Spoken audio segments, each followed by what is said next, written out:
I am delighted, really delighted, that we have such a wonderful turnout on this miserable day that will mark the Yankees' win of the first game of the series.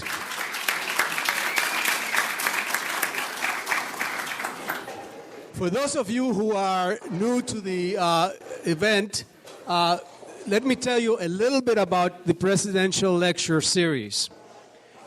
We started this series in the year 2001, and the purpose of the lecture series is to showcase the tremendous talent of the faculty of the City University of New York. And the formula is very simple. In the fall semester, we invite one of the distinguished professors of the City University of New York or some national figure that has something to do with the City University of New York. And in the spring, we invite one of our own to be the presidential lecture speaker. We have a committee of faculty which is composed of Dr. Sheena Gillespie, Dr. Peter Gray, Dr. Kenneth Pearl, and Dr. Sassam Karimi. And if they're here, please stand up so we can recognize you. Those of you who are here. I know Sassam is here.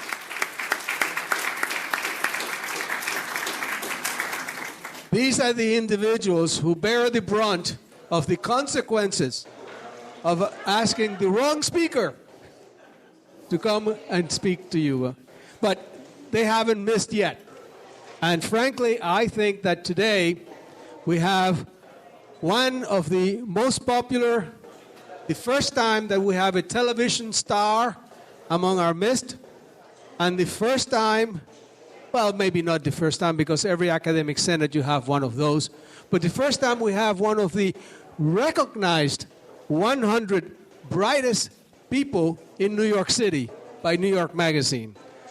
This is Professor Kaku, who is distinguished professor at City College, and he is a theoretical physicist and the Henry Samat Professor at the City College of New York and the Graduate Center of the City University of New York. He has taught for over 30 years, and he's a graduate of Community College of Harvard. You got it now, right? And now he's at the Harvard of Community Colleges, Queensboro, and he's earned his doctorate, obviously in physics, from the University of California at Berkeley. He's one of the founders of the string field theory. Now, you know about string theory. Maybe some of you may know some about it, but I know that all of you know about Star Trek, and all of you know about Beam Me Up, Scotty, and all of you know about energy fields. So you all know a little bit about string theory. I really personally believe that Dr. Kaku is a contender and eventually will be a winner of the Nobel Prize in Physics because of his work. And I hope that that happens. You won't have the pleasure of seeing him in person today, but if you want to see him on television, on December 1st, he starts a new series on the Sci-Fi channel called, I'm sorry, I don't know the title of the series, but he starts a series on December 1st on the Sci-Fi channel, and I hope that you all see it. I was very interested in looking over the book, Physics of the Impossible, because it addresses how science fiction technology will be something real in the future. And you can think about the possibilities. Think about somebody in the year 1901 thinking about going from the New York to Europe in 5 hours. Think about the impact of technology, and I'm certain he's going to talk about all of that. But use a little bit extrapolation and look at what can happen in the future, and then look a little bit to the Star Treks of the world and see how somebody has imagined what can happen in the future. But that's all in our imagination. Let's talk to an expert. Let's talk to somebody who knows the theory behind all of that technology. Please, please help me welcome Dr. Kaku, please.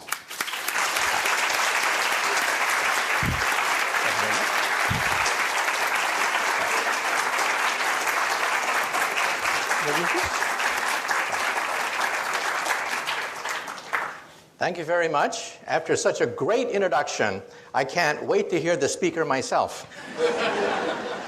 Let me also say I have an admission to make. I have to confess that, New York Magazine voted me as one of the most 100 smartest people in New York. However, in all fairness, I have to say that Madonna also made that same list. So, how accurate could that list be? Now, today I'm going to talk about the future, 20, 30, 40 years into the future. I've had the privilege to interview 300 of the world's top scientists. Now, I'm a physicist. We're the ones who invented the laser. We invented the transistor. We created the electronic computer. We created television, radio, microwaves, MRI. We created the internet. We wrote the World Wide Web. And whenever we create something, we predict how our creation is going to proliferate through society. When we helped to invent the internet, one physicist made a prediction. He said that the internet will become a forum of high culture, high art, and high society. Well, today we know that 5% of the internet is pornography. But that's because teenage boys log on to the internet, not anyone here. Just wait till the grandmas and grandpas log on to the internet. Then 50% of the internet will be pornography. Let me also say that when I was just a little bit younger than you guys, I was fascinated by physics. For me, physics was the way to go. So when I was in high school, I went into my mom and I said, "Mom, can I have permission to build an atom smasher in the garage? A 2.3 million electron volt electron particle accelerator." And my mom looked at me and said, "Sure, why not? And don't forget to take out the garbage." So I took out the garbage and I went to Westinghouse and I got 400 pounds of transformer steel, 22 miles of copper wire, and I built a 2.3 million electron volt electron accelerator in my garage. The magnetic field was 10,000 Gauss. If you walked by the magnets, it was powerful enough to pull the fillings out of your teeth if you got too close to my magnets. Finally, it was ready. I plugged it into the wall socket. It consumed 6 kilowatts of raw electrical power. I can hear the crackling of all the capacitors. And then I heard this pop, pop, pop sound, and the whole house was plunged in darkness. I had blown out every single fuse in the house. My poor mom, she'd come home from a hard day's work, the lights would flicker and die. And then she'd say, "Where's the fuse box?" And then she'd say, "Why couldn't I have a son who plays baseball? Maybe if I buy him a basketball. And for God's sake, why does he have to build these machines in the garage? And hey, why can't he find a nice Japanese girlfriend? I mean, why does he build these machines in the garage?" Well, that machine got me into Harvard and began my career as a physicist. So today, I'm going to give you a guided tour of the future. However, there's a danger that sometimes we physicists know too much. Let me tell you a story, and then I'll begin. Over 200 years ago, we had the great French Revolution. And one day, there were 3 gentlemen about to lose their head to the guillotine. There was a priest, a lawyer, and a theoretical physicist, just like me, about to have our heads cut off. Well, they put the priest's head on the chopping block. And they asked him, "Do you have any last words before we cut your priestly head off?" And the priest said, "Yes, yes." He said, God from above, he shall certainly set me free." Well, all eyes were on the blade. They raised the blade. The blade came down, swish, and it stopped right before it hit the neck of the priest. Well, the mob had never seen this before. They were shocked. They said, "God has spoken. Let the priest go." And now let's see about the lawyer. Yes, the lawyer. Now the bloodlust was starting. Yes, the lawyer. They put the lawyer's head on the chopping block and they asked him, "Do you have any last words before we cut your lawyerly head off?" And he said, yes. He said, maybe the spirit of justice. Yes, justice and mercy. She shall set me free. Well, they raised the blade. The blade came down, swish, and it stopped right before it hit the neck of the lawyer. Well, this time, the crowd went crazy. They said, let there be a national holiday. Today, God has spoken. Justice, mercy have spoken today. And now let's see about that theoretical physicist. Well, they put the physicist's head on the chopping block, and they asked him, do you have any last words before we cut your head off? And he said, yeah, I got some last words. And he said, I don't know too much about God, and I know even less about the law, but I do know one thing. If you look up, you'll see that the rope is stuck on the pulley. And then he said, if you remove the rope, the blade should come down real good. Big mistake. Big mistake. Well, the rope came down, the blade came down, and the poor physicist's head came down. And the moral of the story is, sometimes we physicists have to know when to keep our mouths shut, okay? But nonetheless, let me give you a guided tour through the future, because I've had a chance to interview over 300 of the world's top scientists. These are the people inventing the future. First of all, let me say that if you get cable television, you get the Science Channel.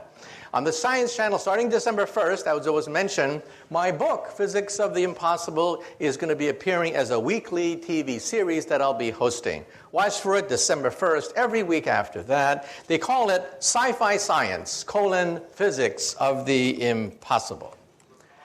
So let's talk about that. First of all, how do we scientists know what's going to happen 10, 20 years in the future? How can we be so confident? Well, first of all, this is Moore's Law. On a log chart, you see that computer power doubles every 18 months. Now, what does that mean? This means that when you get a birthday card in the mail, you open it up, and there's a chip in it. And the chip sings, "Happy birthday to you." Well, that chip has more computer power than all the Allied forces of 1945. Hitler, Eisenhower, Churchill would have killed to get that chip. And what do you do with that chip? You throw it away in the garbage. Or look at this chart. You'll see that way back in the 1960s, NASA had almost no computer power. Your cell phone today, one cell phone today, has more computer power, according to this chart, than all of NASA when they put 2 men on the moon. This means that if cars obeyed Moore's Law, cars today would cost 10 cents. This means that when you park the car, you wouldn't even bother to put a quarter in the meter. The meter costs more than the car. So you wouldn't have to just park the car and walk away from it. So what does this mean? This means that by 2020, computer chips will cost about a penny. That's the cost of scrap paper. So we now know the future of the computer.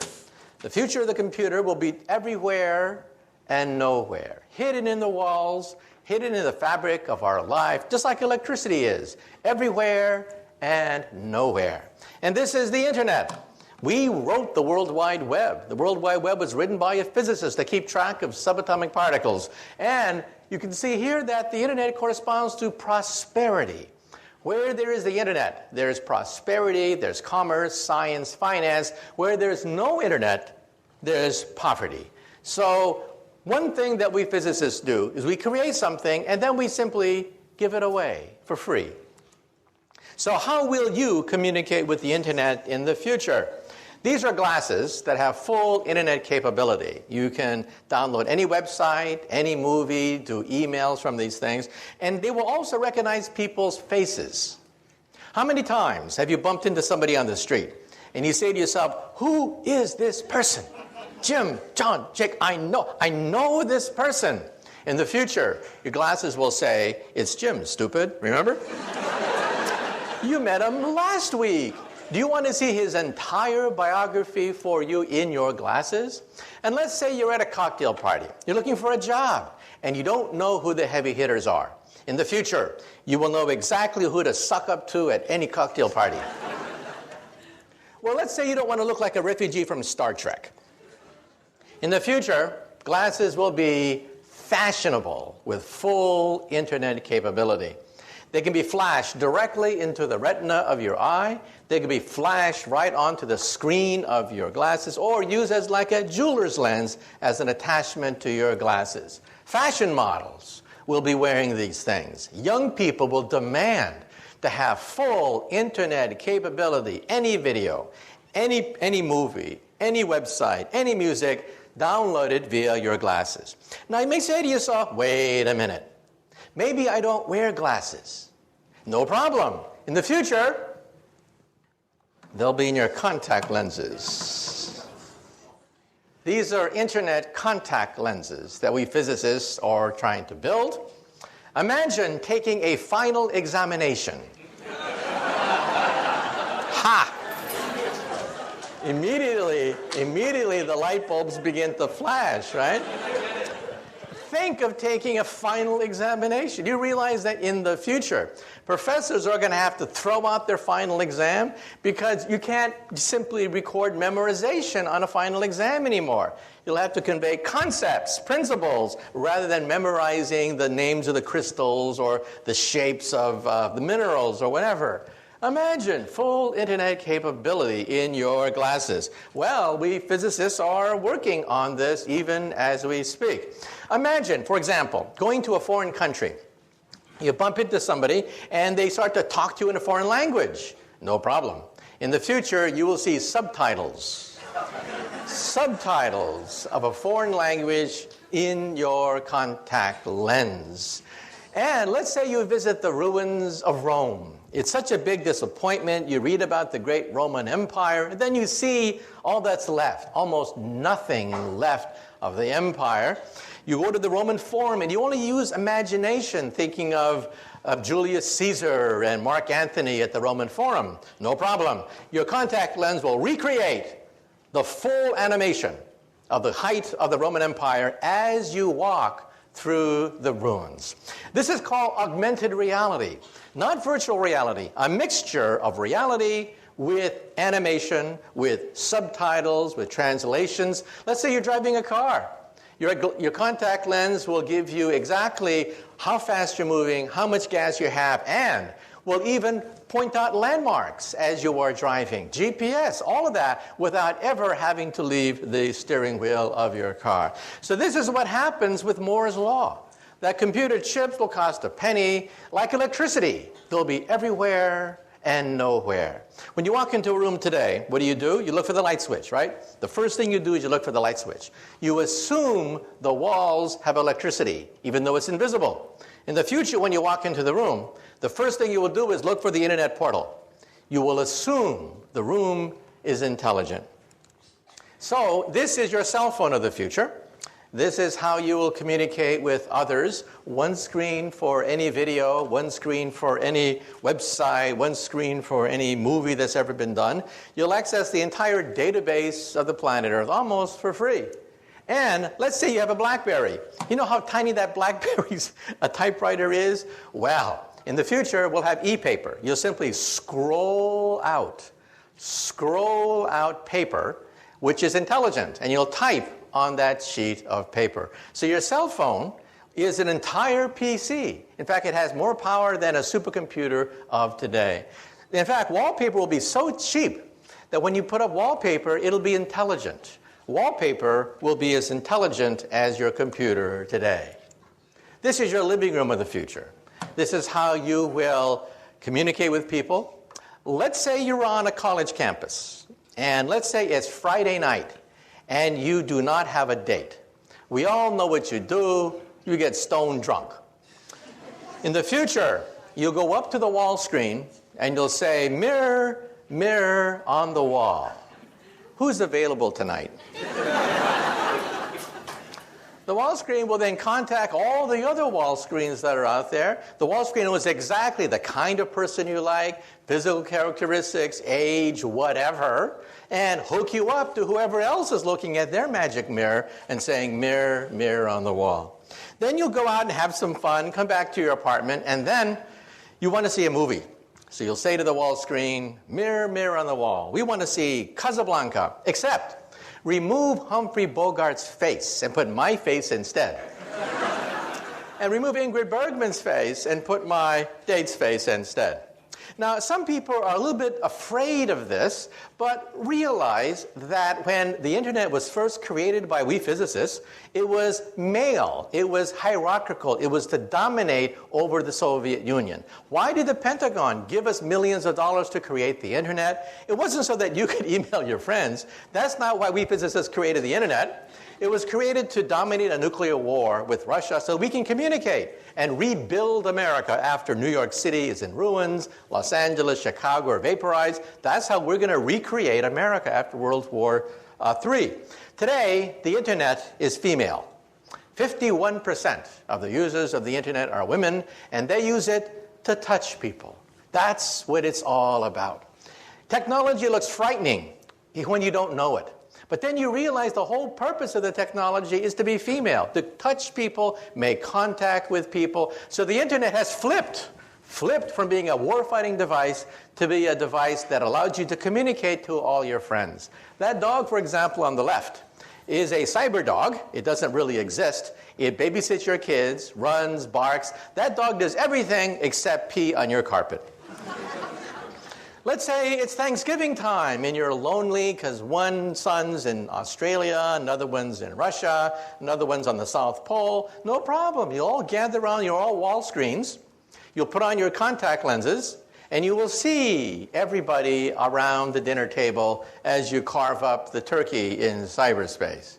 Also, we're putting chips everywhere. Chips are going into toys now. Toys are becoming intelligent. This is causing a problem for the English language. A contradiction in terms called smart Barbie dolls. Another contradiction in terms is Microsoft Works. That is also a contradiction in terms. So again, any technology looks frightening when you first see it, and then you realize, hey, the whole purpose of this technology is to touch someone, to reach out, and to touch people. This is your office of the future. Today, of course, your office is built around the PC. But why should that be? The PC of the future will disappear. The future of the computer is to disappear. Electricity has disappeared. We no longer see electricity. Intelligence will also disappear into the fabric of our lives. These are scrap computers. This is your office of the future. You'll scribble on a sheet that has full word processing capability, paint capability, and then you'll throw it away. And as you go from room to room, the files move with you. Your files are more important than the computer. The computer only costs a few pennies, after all. In fact, when you go shopping, today you have a barcode whenever you buy something. In the future, instead of having a barcode, it'll have a chip. The chip will cost less than the barcode of the future. And so this is how you will move from office to car, car to home, home to office. The software follows you seamlessly everywhere you go. This is your cubicle of the future. This is how you will operate. And like I said before, if you don't like to be in a cubicle, you just talk to the wallpaper. The wallpaper is fully intelligent with a screen, what have you. This is the car of the future. I had a chance to drive this car. This car has no driver. It is a driverless car. These cars have now driven hundreds of miles in the Mojave Desert without a driver. GPS is the secret to allow this car to drive. And for the Discovery Channel, they put me in the driver's seat. I started to drive the car, and then I went like this. Try to drive like this next time. This means that traffic accidents could disappear from the English language. Traffic jams, traffic accidents could disappear as the cars literally drive themselves. And let's talk about health. Health is going to be turned upside down. First of all, when you go to the doctor, your doctor will be in your toilet. You'll go to the doctor 3 times a day. The doctor will analyze your body fluids, and it will tell you that you eat too much animal fat, too much salt, too much sugar in your diet. Isn't the future wonderful? Even your toilet will tell you that you have an unhealthy diet. Well, ladies and gentlemen, this could be the cure for cancer. Because today, if you feel something in your breast, it's too late. It's really too late. You have 10 billion cancer cells growing inside your breast. Surgery is required almost immediately. In the future, when you go to the toilet, your toilet will analyze proteins emitted from cancer colonies of maybe 100 cancer cells, not 10 billion, but 100, and tell you, oh, by the way, you'll have breast cancer in 10 years. Watch out, but no rush. And there'll be chips scattered throughout your bathroom, which will analyze DNA. How do we know this? Because my friends are building these chips. They're called DNA chips. Chips that allow you to scan DNA within a matter of minutes. So even as you're going to the bathroom, combing your hair, what have you, your bathroom is giving you a complete medical examination. And we now know that DNA is computer tape. Instead of zeros and ones, zeros and ones, zeros and ones, we have ATCG, ATCG. And we can read computer tape just like we read DNA. So how will we do it? Every time you blow in a glass, you leave DNA there. It will sample the DNA and scan for all your genes. I had my genome scanned. Most of my genes have been scanned, put on a CD-ROM, which I then showed to the camera. Realize that you will have this very soon. To have all your genes read today costs $50,000. Within a few years, it'll be down to $1,000. And perhaps in 10 years, it'll be maybe $100. This is your owner's manual. In your home, you have an owner's manual for your VCR, your iPod, your computer, your TV set. You have an owner's manual for everything except one thing, your body. This will be your owner's manual. In fact, when they scanned my DNA, they even told me where my ancestors came from 20,000 years ago. So I now know my family lineage out to 20,000 years.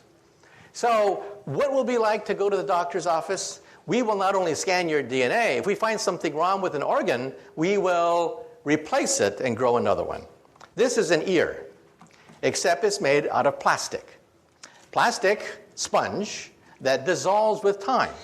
We take some cells from your ears, seed it into this ear, and it grows. It grows, leaving a perfect ear. Then the plastic dissolves with time because it is biodegradable. Here's bone on the left, ears on the right. Today, we can grow bone, blood, skin, cartilage. We can grow noses, ears, blood vessels, heart valves. The first bladder was grown 3 years ago. The first windpipe was grown just a few months ago. And we will grow the first liver perhaps in 5 more years. So for you alcoholics in the audience, there's hope. If you can hold on for 5 more years, you may be able to have your own liver. So let's now have the first DVD where we're now going to go into the hospital of the future. What it will be like if we can grow organs by seeding it with cells. What will it be like if surgery is done in 3 dimensions? So let's have the first video from the Discovery Channel, a program that I hosted called 2057, 50 years from now.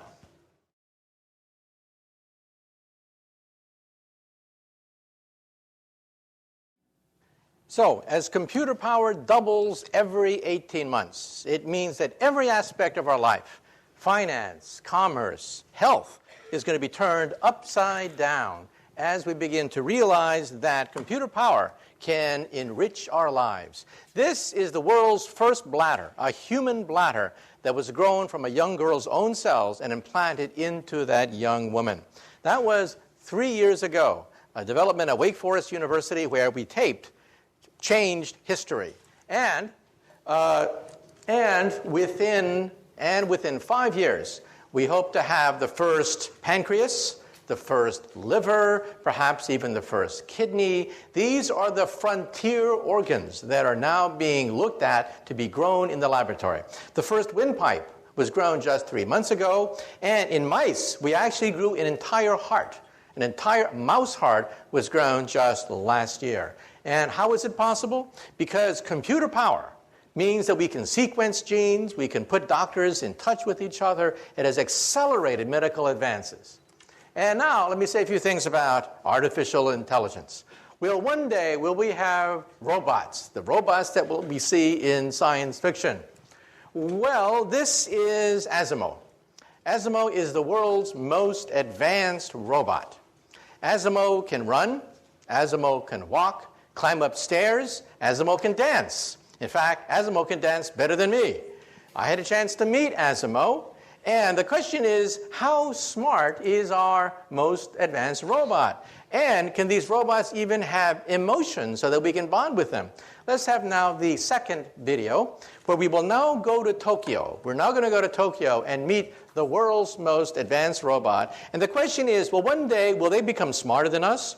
Well, one day they put us in zoos and throw peanuts at us and make us dance behind bars? Well, let's conceive robots.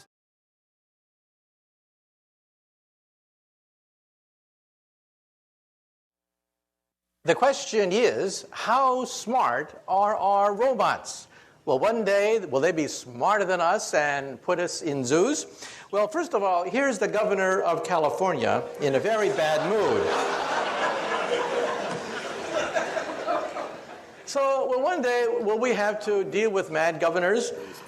Well, let's take a look at Asimo. You saw Asimo, it's the world's most advanced robot. How smart is Asimo? Well, let me tell you. Asimo is as smart as a cockroach, a retarded cockroach, a stupid, lobotomized, retarded cockroach. Asimo takes about 6 hours to walk across the room. Every movement pre-programmed. That scene that you saw took 3 hours. It took 3 hours for us to program every single move of that robot. So why is Japan spending so much time on these robots? Well, let me tell you a secret. Japan's population is the fastest aging population on Earth. They have very few young people. They have a lot of old people. These are future robot nurses. That's why Japan is spending so much money building robots. That's the future of nursing, not the future of human intelligence. However, in the coming decades, as robots get smarter, perhaps they'll be as smart as a mouse, eventually as smart as a dog or a cat, and then decades after that, maybe as smart as a monkey. At that point, I think we should put a chip in their brain to shut them off if they start to get murderous thoughts. But that's not for a while. That's decades into the future. We'll have plenty of warning. Plenty of warning. And in fact, for the Science Channel special that I'm hosting on December 1st, we went to all the world's leading artificial intelligence laboratory. And you can see how primitive our robots really are. Well, let's say a few more things that we discuss in the Science Channel documentary. Invisibility. Believe it or not, we physicists believe that invisibility is possible. We flew down to Duke University, and we filmed the world's first microwave invisibility device. It'll make an object invisible to microwaves, and we went to Berkeley, where they can actually now do it for visible light. Now, there is a problem.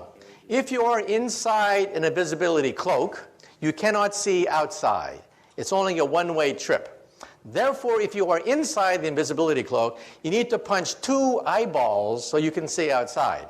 So from the outside, you see 2 floating eyeballs, or here, a floating head. So remember that metamaterials allows us to bend microwave radiations around an object, just like water flows around a boulder. If you were downstream from a boulder, you don't know that there is a boulder upstream. That works for microwaves, and at Berkeley and Caltech, on a microscopic scale, they showed that it works for visible light as well. So this means that in the coming years, coming decades, we may be able to attain full invisibility, just like you see in the movies, but we don't have it yet. Also, teleportation. Wouldn't it be great to simply zap yourself across the room, just like they do in Star Trek? Well, this is called quantum teleportation. And for the Science Channel TV series, we went down to Maryland, to the University of Maryland, where we actually photographed with a TV camera, actually photographed an atom being zapped across the room. A TV screen lit up every time an atom was teleported from one chamber to the next chamber. Now, this, of course, creates problems, because if you're Captain Kirk, you have to die, you have to dissolve in the process of creating a copy of Captain Kirk over there. So who is that imposter over there? That imposter over there looks like Captain Kirk. He sells Priceline just like Captain Kirk, okay? So who is that person over there? You just saw him die. And there he is selling Priceline over there. It really makes you wonder, who are we? Are we just information? That information can be zapped from one place to another? And believe it or not, telepathy is coming faster than you think. We taped this again for the Science Channel special, 12 episodes, 30 minutes apiece, starting December 1st. Here's how it works. This is Brown University, where we have a stroke victim on the lower right. He is paralyzed. He cannot move. He cannot communicate with his loved ones. He is a quadriplegic, a stroke victim. On the upper left is a chip. They put the chip in his brain, shown on the lower left. You can see the dot where the chip is placed. You hook up that chip to a laptop. That person, who is now totally paralyzed, can now read emails, surf the web, answer emails, do crossword puzzles, do everything you can do on a computer, except this person happens to be paralyzed. This means that in the future, you may want to simply communicate with the web by thinking about it. We can also use this technology, by the way. This is how it works, by the way. He's allowed to see the laptop. You see the connection on the right. An electrode that connects to a laptop computer, the world's first direct link between the human mind and a computer. And also in Japan, they have very tediously mapped images of the brain onto an MRI scan and had a computer recognize them. We can actually see the outlines now, the decoded outlines of an object that you are looking at with your eyeballs. This means that when you are asleep and are dreaming, we may be able to photograph some of the dreams that you have. This has already been done at Kyoto University, not with dreams, but with a person looking at an object. A computer decodes the images on an MRI scan. We can now recognize, the first thing that was done was a horseshoe. You can actually see the horseshoe, the person's horseshoe that he's looking at via an MRI scan. But in the article, it says that the next target is dreams. Maybe one day we'll be able to record your dreams. This is how it looks like. You have to put this thing on top of your head, but in the future, it may be invisible. It may be painless and invisible, and you'll be able to surf the web all by yourself. Also, we should also point out that we can actually use this for a lie detector test. When you tell a lie, your brain scan lights up like a Christmas tree. That's because first, you have to know the truth. Second, you have to create the lie. Third, you have to create the cover-up of the lie. And fourth, you have to analyze the consistency of the cover-up with all the other lies you've been telling all these years. That's a lot of brain power. And you can actually see that on an MRI scan. Now let me say a few things about the far future. So far, everything I've talked about is the near future. We're talking about 10, 20, 50 years in the future. Now let's look even farther. We went to NASA, and we visited the scientists who dream of one day building a starship. This, of course, is far beyond anything we can muster with today's technology. However, we actually interviewed scientists who believe that it may be possible to bend the fabric of space and time so that we can leap forwards across enormous distances, perhaps using Einstein's theory. This is a black hole. Black holes are not science fiction anymore. We photographed the accretion disk of black holes. This black hole lies at the center of a gigantic galaxy, NGC 4258. That dot you see at the very center is about 1 light year across. In the inside of the dot is a raging black hole. In fact, if you want to see a black hole tonight, go outside, look in the direction of Sagittarius. That is the center of the Milky Way galaxy. There's a black hole there, which in some sense lies at the center of our galaxy. So kids ask the question, if the moon goes around the Earth goes around the sun, then what does the sun go around? Well, we know the answer to that. The sun goes around a black hole in the constellation Sagittarius at the center of the Milky Way galaxy. Now, if you look at that black hole, it's rather disappointing. Dust clouds obscure the galactic nuclei. If you could somehow remove the dust clouds, then you would see a fireball rise every night, perhaps rivaling the moon in brightness, with a raging black hole at the center. Unfortunately, dust clouds prevent us from seeing this huge fireball that by rights should be illuminating the night sky. And if you have wormholes, perhaps one day you may be able to even bend the fabric of time itself. This, of course, takes us into science fiction, but actually we do have a theory of time travel. Now, some of you may say to yourself, well, I've seen these time travel movies. I know what happens if you go backwards in time and meet your teenage mother before you're born, and your teenage mother falls in love with you. Well, you're in deep doo-doo if your teenage mother just fell in love with you before you are born. Now, if you think you're so smart, let me give you the mother of all time travel stories and see whether you can figure this out. Let's see whether you're smart enough to figure this one out. The year is 1945. A stranger comes in from the darkness carrying a baby girl that he leaves at an orphanage. Well, the nuns find this baby girl. They don't know where the baby girl came from, so the nuns call her Jane. And Jane grows up as an orphan, wondering, who is my mother? Who is my father? Well, when Jane is 17 years old, she's a beautiful young woman, and then she has her first boyfriend. A drifter comes drifting into her life, but it was not meant to be.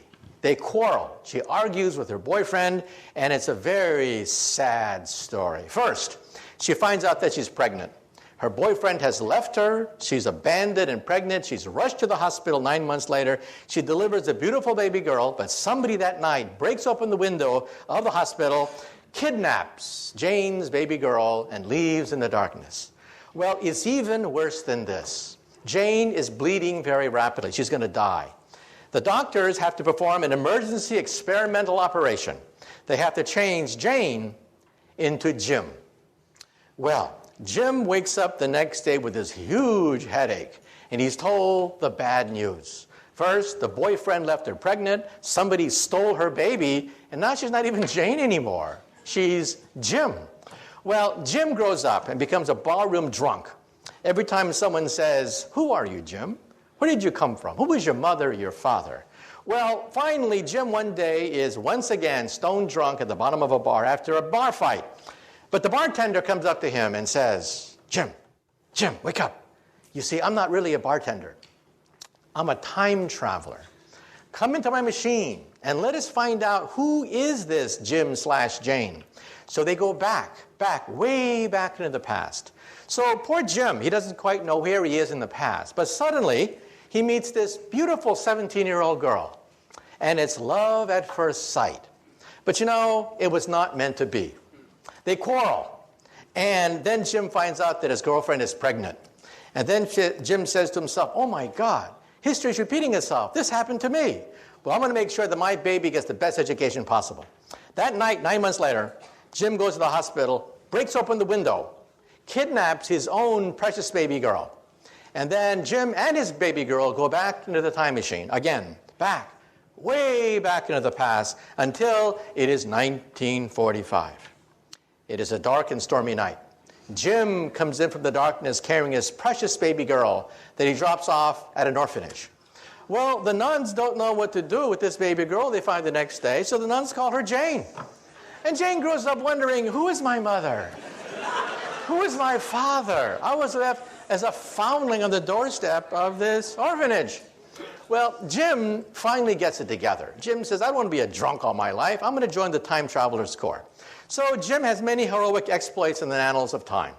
Now Jim is an old man. He says to himself, I've had a good life, but I want one final mission.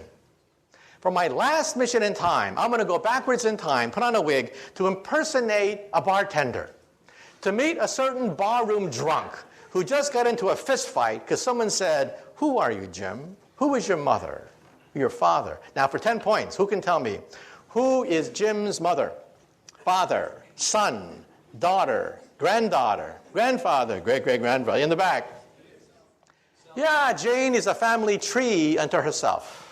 Can you imagine a family get together and they get into a food fight and someone says, you did this to me. No, you did that to yourself, okay? Well, we physicists think about this. This is a wormhole. This is what I do professionally. I work in something called string theory. I'm the co-founder of string field theory.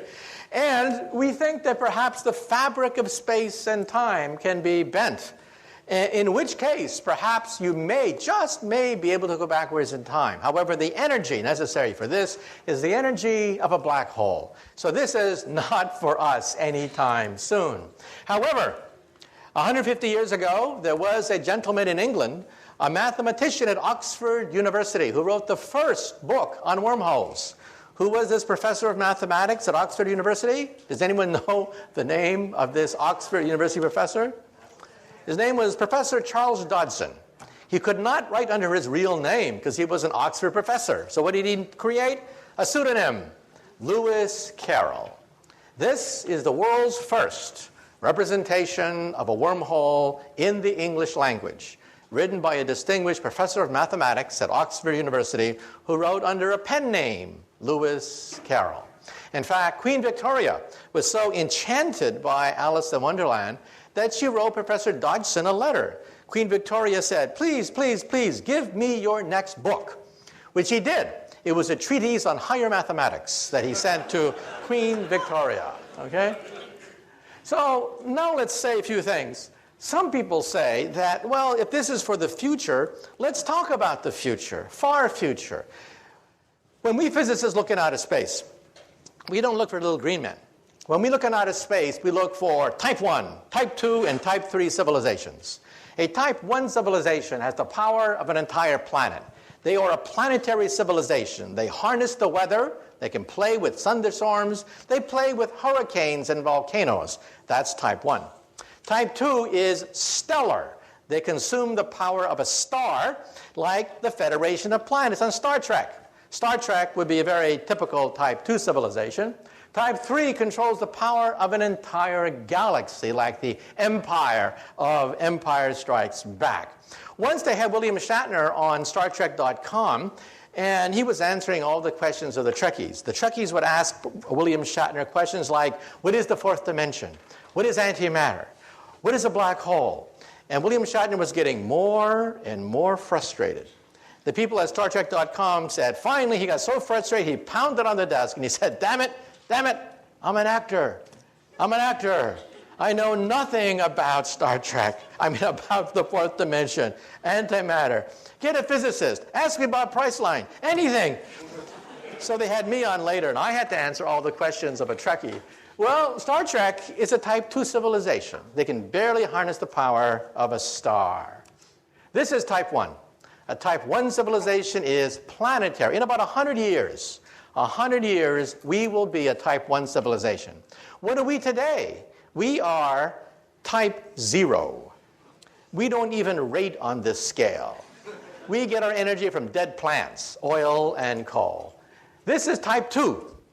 Type 2 is stellar. They control the power of a star. They are immortal. Nothing known to science can destroy a type 2 civilization. Even if their mother's star goes supernova, they can simply leave or just move the planet. And this is type 3, where they can actually play with black holes.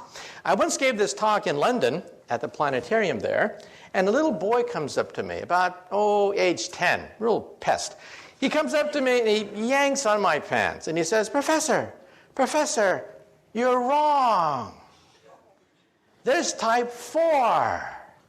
And then I looked down on this little 10-year-old boy, and I said to him, shut up, kid. Why don't you go play in traffic? There's a nice intersection over there. And he wouldn't go away. He just kept yanking on my pants, and he said, Professor, you're wrong. There's type 4. And I said, look, kid, there are planets, stars, and galaxies. That's it. So any advanced civilization would have to be planetary, stellar, or galactic. And he insisted, you're wrong. There's the power of the continuum. Now, any Star Trek fans out there? What civilization harnesses the power of the continuum? The cube. Very good. Now, if you did not understand what just transpired, get with the program. Get with the program, okay? It's on every Tuesday night. Get with the program, for God's sake, okay? So one day, will we be able to harness this fantastic power, the power of the 11th dimension? This is my domain. This is what I work on. I work on string theory. We're going to begin to test the string theory starting next month. Watch for it. End of November, beginning December, they're going to crank up the biggest machine of science ever created, the Large Hadron Collider. And we're going to be able to test the periphery of this theory starting next month outside Geneva, Switzerland. It'll take years, of course, to analyze the data. However, let me also say that when we look at the Earth from outer space, we see that the Earth sits in this gigantic bubble. You see, our Earth also radiates. We radiate radio and television for 50 years. Surrounding the Earth, there is a sphere, 50 light years in radius, expanding at the speed of television, containing our finest cultural archives, the noblest achievements of the human creative spirit, like I Love Lucy, Leave It to Beaver, and now joined by the immortal classics, Beavis and Butthead, Part 2, and Dumb and Dumber, Part 2. And any star within 50 light years of the Earth will pick up our cultural emissions, and they'll be convinced there is no intelligent life on the Earth. So anyway, let me now wind up. A few years ago, I spoke at the Einstein Centennial, a great honor, but my favorite Einstein joke is as follows. When Einstein was an old man, he was tired of giving the same talk over and over again. So one day his chauffeur came up to him and he said, "Professor, I'm a chauffeur, but I'm actually a part-time actor. I've memorized your talk. I've heard it so often. I've memorized it. So why don't we switch places? I will put on a mustache and a wig, and I'll be the great Einstein, and you can be my chauffeur and take a break." Well, Einstein loved the joke, so they switched places. So the chauffeur gave these talks all over the world, these fantastic talks with all the theatrical flourishes. Well, one day, a mathematician in the back asked a very difficult question. And then Einstein thought, oh, the game is up. But then the chauffeur said, "That question is so elementary that even my chauffeur here can answer it for you." Okay, thank you very much. Thank you very much. It's been a great audience. Thank you. Thank you. Oh, yeah, thank you, question. Yeah. A few questions.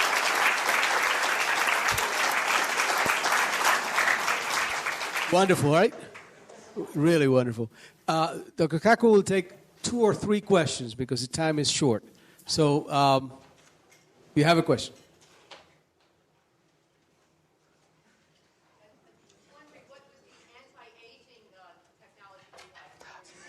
Okay. Let me say 2 things. I have a whole chapter in my book, Visions, about the aging process.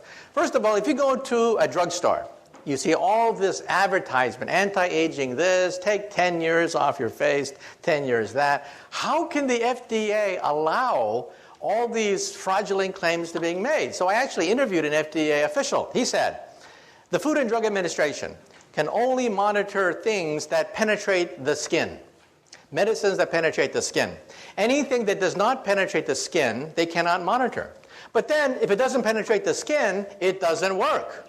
So in other words, you can only lie through your teeth as long as it doesn't work. Let me repeat that again. According to federal law, you can make any statement you want about take life, take 10 years off your face, whatever, anything you want, as long as it doesn't penetrate the skin, as long as it doesn't work. Now, let me tell you the science. We went to MIT and we interviewed the discoverer of a rather important gene that's creating headlines. Oprah Winfrey devoted a show to it. 60 Minutes devoted to a show to it. It's called SIR2. It is a gene and a protein that seems to mimic caloric restriction. Now, there is one and only one way of multiplying the lifespan of an organism, all the way from yeast cells, spiders, insects, mice, rabbits, dogs, cats, monkeys were analyzed, and the results came out front page of the New York Times about 2 months ago. If you starve yourself and consume 30% less calories, you live 30% longer. Now, how many of us want to starve ourselves But the genetic mechanism of that is gradually being worked out. It turns out that the human body, or any organism, has two choices. One is, if you undergo famine, you have to hunker down, eat less, lower metabolism, and just ride out the famine. The other one is consume all you want and have children. So a body has two choices. Animals mostly suffer famine. Famine is a normal state of most animals. So animals do this all the time. They hunker down, eat less, reduce metabolism, and ride out the period of famine until they can gorge themselves and have children. Well, you found the gene, SIR2, which actually mimics that behavior without having to starve yourself. Now, is it the fountain of youth? I interviewed the guy who discovered it, and he said, no. Don't believe the hype. However, he said, once we do find the fountain of youth, it may be part of it. So the point I'm raising is we're now working out the genetics of the aging process. Did you know, for example, that some animals don't die? Crocodiles, alligators, flounders, they just keep getting larger. They don't die at all. They're just as vigorous at 70 as they are at 5. So how come your textbook says that the crocodiles die at age 70?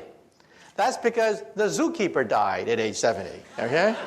Crocodiles just keep on going. They have no known finite lifespan. They simply get bigger. So in the animal kingdom, you know, it's not necessary to die or age. They just keep getting bigger. That's why you don't see gigantic crocodiles, is because they die of starvation, accidents, or disease. But they have no finite lifespan. So it's not necessary to die. They're just as vigorous with no aging. So the short thing of it is, A, it's still a long ways to go. However, B, we scientists are now seriously looking at the possibility of retarding the aging process. We do not, I repeat, not have the fountain of youth. However, as one scientist said, I regret the fact that my generation may be the last generation to die. Well, I think that's an exaggeration. I think people will be dying for quite a while into the future. But it does mean that real progress is being made in the aging process, which is something I could not have said a few years ago. How about you? Your desire to prove Einstein's theory correct. How close are you? Well, we want to go beyond Einstein, because Einstein's theory breaks down at the center of a black hole and at the instant of creation. Einstein's theory makes no sense whatsoever. We need a higher theory. The only higher theory which includes the quantum theory and Einstein's theory is string theory. It is the only game in town. Some people say, well, if I don't like string theory, give me an alternative. And the answer is, there is none. It is the only game in town. You either work on string theory or you just work in the wilderness. So next month, we're going to begin to crank up the Large Hadron Collider.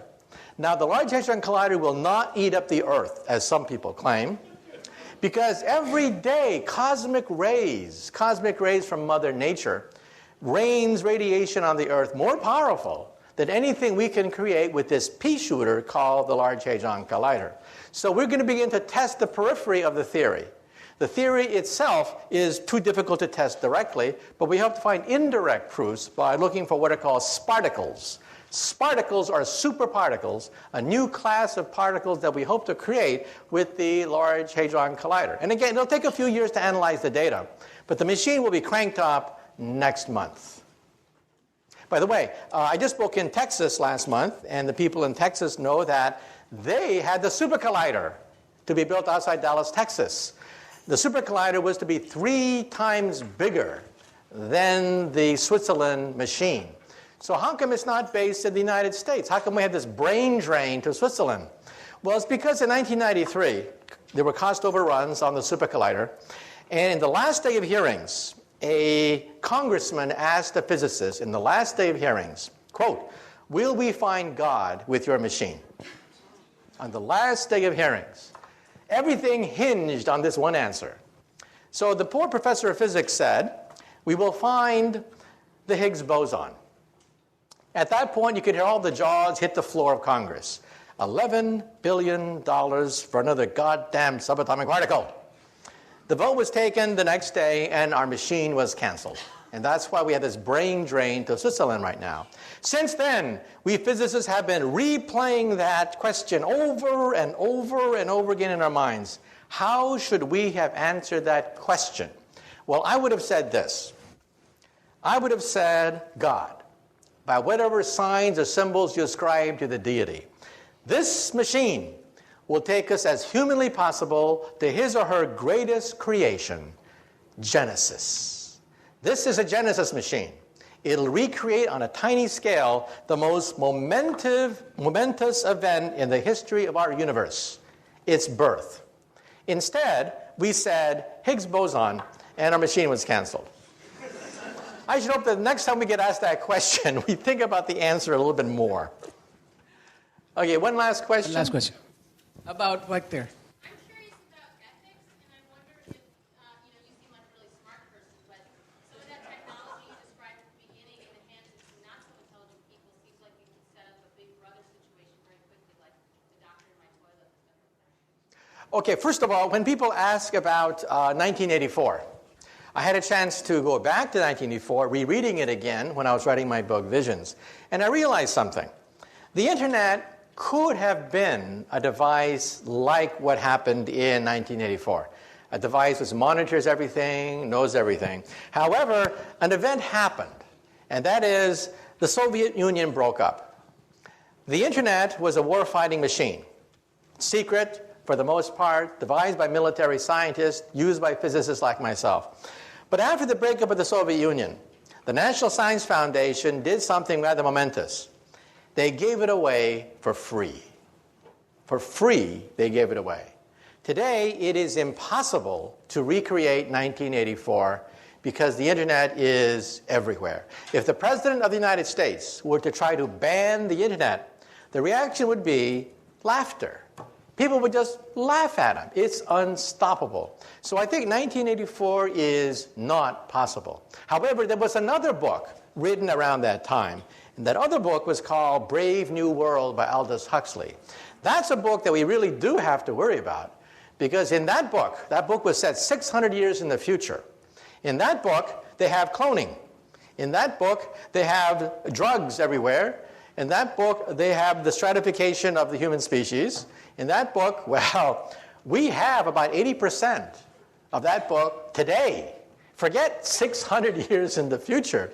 Welcome to the Brave New World. So we do have to worry about some of the ethical questions raised in Brave New World. But as far as the problem of computers, the problem is not Big Brother. The problem is Little Brother. Every nosy busybody can get on the internet and finds all sorts of information on you. And in the future, if someone wants to find out about who you are, they'll go to your barbershop and get some of your hair follicles and sequence your entire genome. This means that the National Enquirer, instead of getting photographs of Brad Pitt, will have his entire genome read by getting some of his, his hair, and it's going to create a huge problem of genetic privacy. Today, if you have a matchmaker, one of the principal purposes of a matchmaker is to look for hidden diseases inside your family tree. Well, in the future, all a matchmaker has to do is go to your barbershop and can find all sorts of genetic diseases inside your family tree. So genetic privacy is going to be a problem because DNA sequencing is so advanced, and it only costs a few $100 to analyze every single gene in your body. Okay, well, thank you very much. Thank you very much. It's been a great crowd. Thank you. Thank you.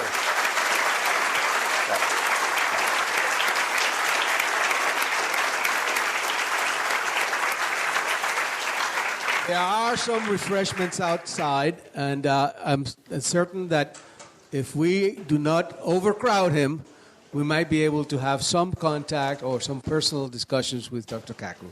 Thank you again for coming. Okay.